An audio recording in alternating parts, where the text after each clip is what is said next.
Now, sometimes our physical friends at this point begin to vibrationally groan. You don't do it out loud, but you think, what you're thinking is, oh, there's more of that vibrational mumbo jumbo. I can't spend my vibration. I can't sleep with my vibration. In other words, I really like the manifesting in this physical world that I call my reality.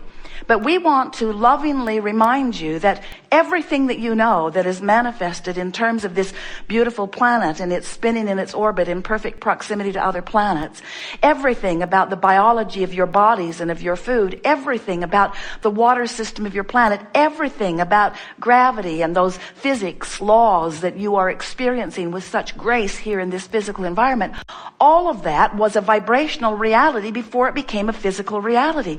And if it had not been thought into place vibrationally, it could not have come into the physical manifestation.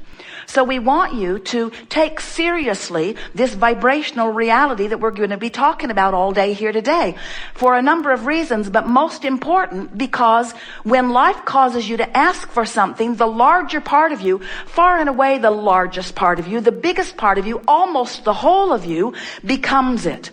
And when you, the very smaller part in your physical human form, don't become it too, you feel the distress of not having become what your life has caused you to expand or evolve to. In other words, when life causes you to be more prosperous and you keep beating the drum of I don't have enough money, you set up discord that is painful. And we don't just mean painful because you don't let the money come. We mean painful because you don't keep up with you. We want to bring you around to understanding, as a result of the conversation that we have here today, that there is this vibrational reality that is, and hear it, drum roll please, is present tense. In other words, when your life has caused the larger part of you to become this new and improved version, that's present tense. Present tense.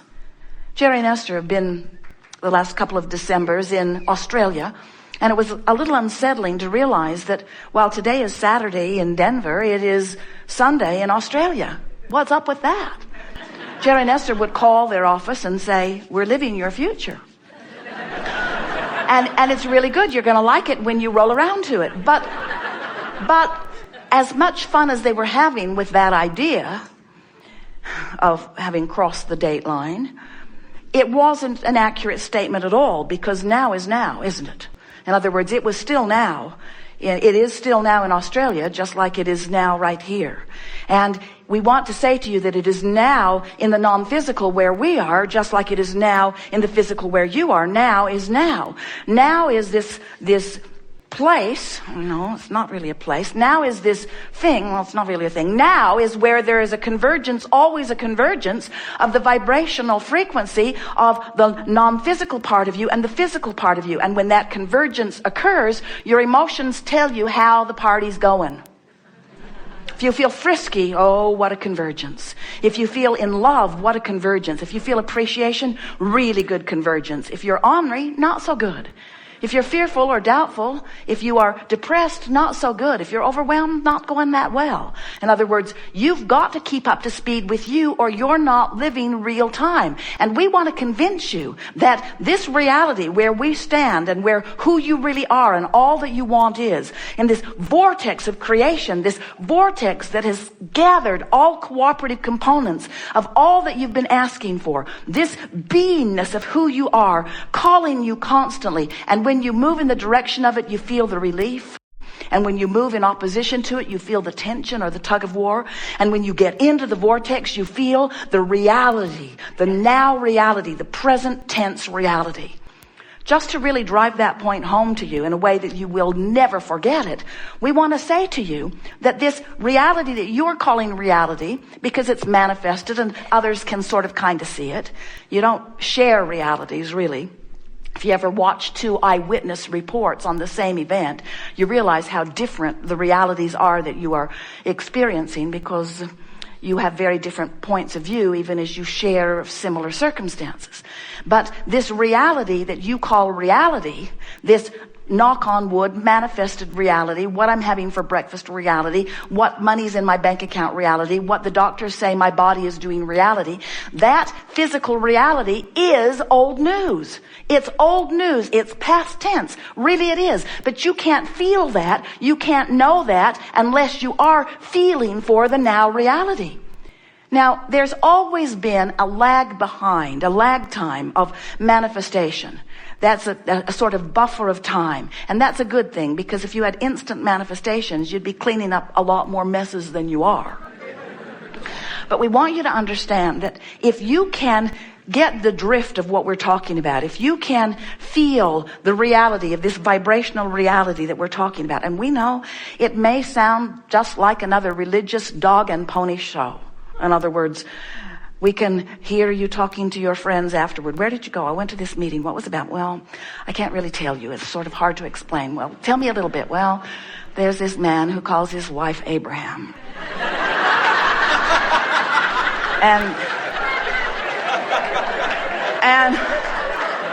And she stands on the stage and makes an invisible circle and calls it the Vortex and tells us that everything we want is in there and that we should go in too. And we say, that's pretty much it. That's pretty much it. Because if you can accept the reality of this vortex, if you can accept the vibrational beingness of you, and we want you to test it with your own ability to test. We want you to pay attention to the way you feel. We want you to show yourself the reality of this vibrational reality. We want you to tune yourself to it deliberately and consciously, and then we want you to watch the vivid manifestation, the matching point by point of everything that you've been asking for once you align with that vibrational vortex.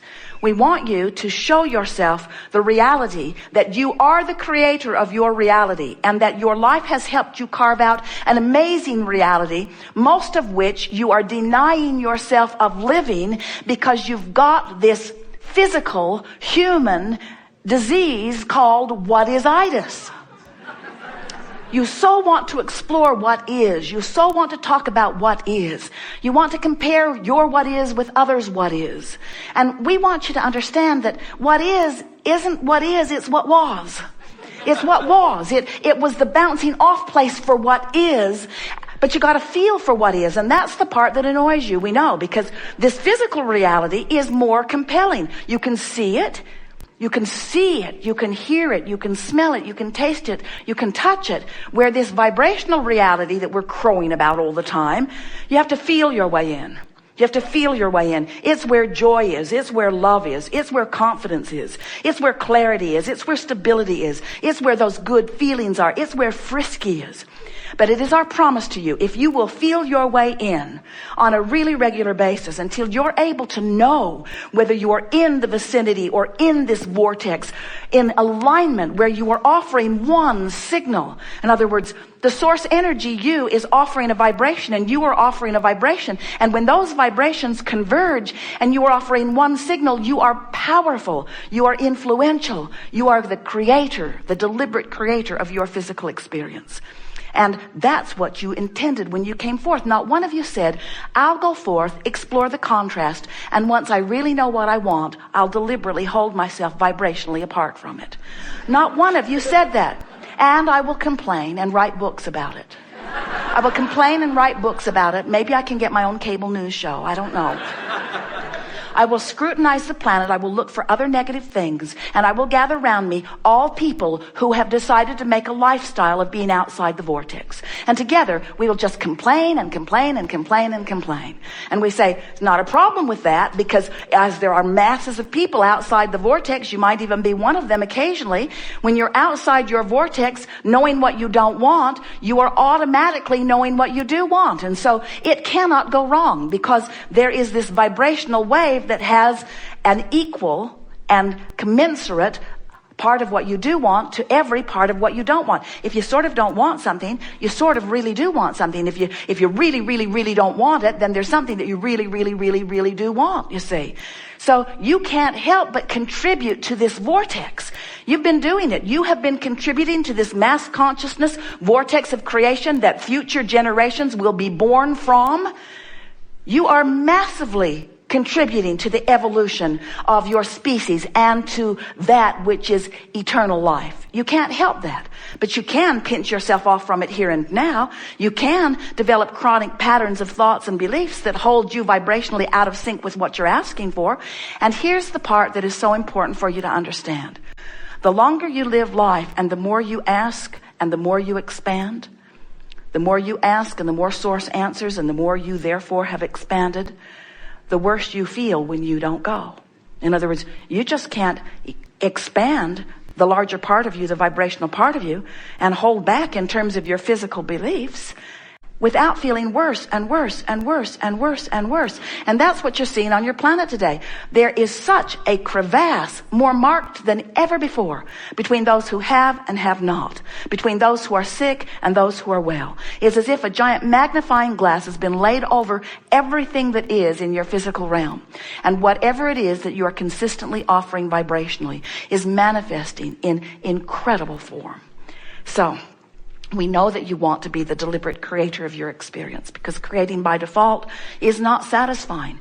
And we want you to feel the power of understanding these vibrational relationships between you and you. And let your every moment intention be to be in alignment with who you really are. We'll talk about how to get into the vortex. We'll talk about how to stay in once you get there. We'll talk more about what the vortex is. But most of all, we want you to come to an awareness that you are a vibrational being, period. You are vibrational, period. And if you will accept your vibrational nature, then what will begin to happen to you is you will feel the sweetness of looking forward into your vortex. In other words, it's like imagining the deliciousness of a relationship or of a physical condition or of a business that you're building or a book that you're writing. It's about imagining because you're imaging, because you can't see it. It's not manifested yet. So you have to use imagery. You have to use imagery to tune to it. And when you manage the imagery, you feel the alignment. In other words, when you click into that, Jerry and Esther will be driving and they will spend endless hours just musing sweet things. And as long as they're musing future experiences, it's so easy to stay fresh and pure and good feeling about it. But almost in the moment that they try to make the musing a now reality or compare what they've been musing, no matter what the subject, whether it's a relationship with friends or a relationship with employees or relationships with vendors or relationships with publishers or relationships with public or relationship, it doesn't matter what the imagery is about. In the moment that they turn and look at reality, the feeling begins to dwindle and dissipate, and the high-flying good feeling begins to go away because reality is old news and it will never be up to speed with what's in your vortex. It will never be up to speed, nor should it ever be.